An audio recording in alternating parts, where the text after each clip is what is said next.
ایک مرتبہ مسجد نبوی میں تمام اصحاب نماز پڑھ رہے تھے کہ اتنی دیر میں ایک فقیر آیا اور بآواز بلند کہنے لگا، ہے کوئی اللہ کا بندہ جو مجھے کچھ اللہ کے نام پہ عطا کرے؟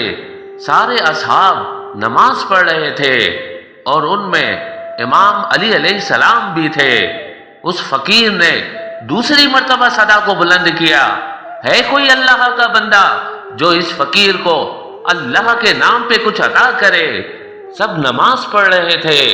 اس فقیر نے جب تیسری مرتبہ کہا کہ ہے کوئی اللہ کا بندہ جو اللہ کے نام پہ مجھے کچھ عطا کرے، جب کسی نے کچھ نہ دیا تو اس فقیر نے اللہ کی دربار میں ہاتھوں کو اٹھایا اور کہنے لگا، اے میرے اللہ، گواہ رہنا، آج تیرے گھر میں آیا تھا اور تیرے نام پہ تیرے بندوں سے مانگ رہا تھا، کسی نے کچھ نہ دیا۔ بس فقیر کا یہ کہنا تھا۔ اتنی دیر میں امام علی علیہ السلام رکوع کی حالت میں تھے۔ آپ کی مبارک انگلی سے ایک انگوٹھی خود بخود اتری اور سوالی کے کچکول میں آ گری۔ وہ فقیر انگوٹھی کو چوم کے خوش ہو کے چلا گیا اور وہاں جبریل امین جھوم کے اللہ کی دربار سے یہ آیت لے کے نازل ہوا کہ تمہارا ولی تو بس اللہ اور اس کا رسول ہے، اور وہ مومنین جو پابندی سے نماز ادا کرتے ہیں اور حالت رکوع میں زکوٰۃ دیتے ہیں۔ نماز ختم ہونے کے بعد اللہ کے رسول نے سب کو یہ مبارک آیت سنائی اور سب نے امام علی علیہ السلام کو مبارکباد دی، اور اللہ کے رسول نے فرمایا، اے علی، تمہاری نماز اور تمہاری سخاوت اللہ کے نزدیک عظیم مقام رکھتی ہے۔ تو اصحاب نے امام علی علیہ السلام سے پوچھا، یا علی، فقیر نے پہلی مرتبہ صدا دی، دوسری مرتبہ صدا دی، تیسری مرتبہ صدا دی، آپ تو پہلی صدا میں ہر بات پوری کرتے ہیں، تو جب چوتھی مرتبہ اس نے اللہ کی دربار میں صدا بلند کی، پھر آپ نے کیوں دیا؟ بات جب یہاں تک پہنچی تو امام علی علیہ السلام نے فرمایا، جب یہ علی اللہ کی عبادت کرتا ہے تو یہاں فرش پہ نہیں بلکہ عرش پہ ہوتا ہے۔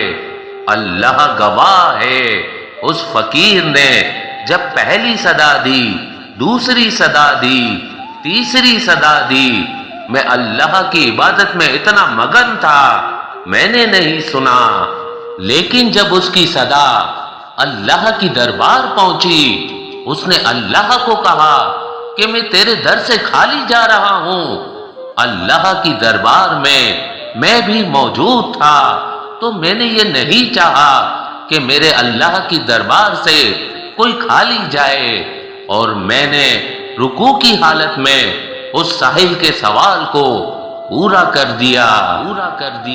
سلام ہو حالت رکوع میں زکوٰۃ دینے والے، اللہ کے گھر میں پیدا ہونے والے، قدم قدم پہ اللہ کے رسول کی حفاظت کرنے والے، اپنی جبی کو اللہ کے سجدے میں رکھ کے دنیا کو بھلانے والے علی ابن ابی طالب پر۔ صدقہ اللہ کے رسول نے فرمایا، اپنی صبح کو صدقے کے ساتھ شروع کرو، کیونکہ مصیبت صدقے سے گزر کر نہیں آ سکتی۔ حادثات سے صدقہ دے کر محفوظ رہیے۔ امیر المومنین امام علی علیہ السلام نے فرمایا، صدقہ برے حادثات اور آفتوں سے بچاتا ہے۔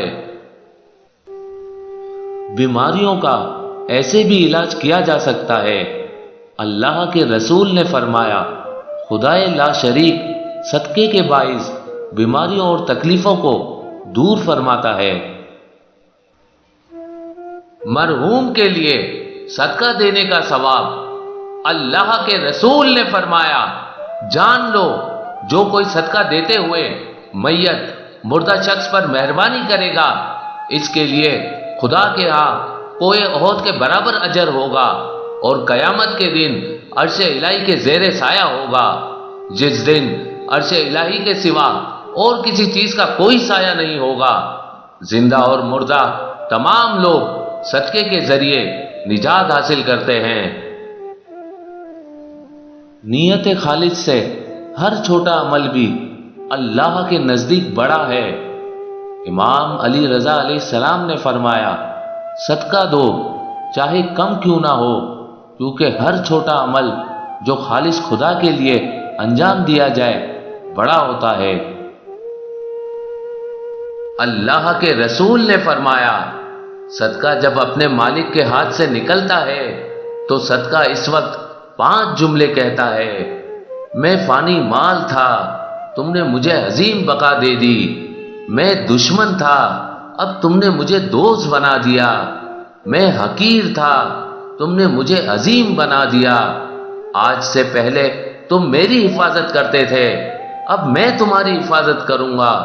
پہلے میں تمہارے ہاتھ میں تھا، اب میں خدا کے ہاتھ میں ہوں، اب میں خدا کے ہاتھ میں ہوں۔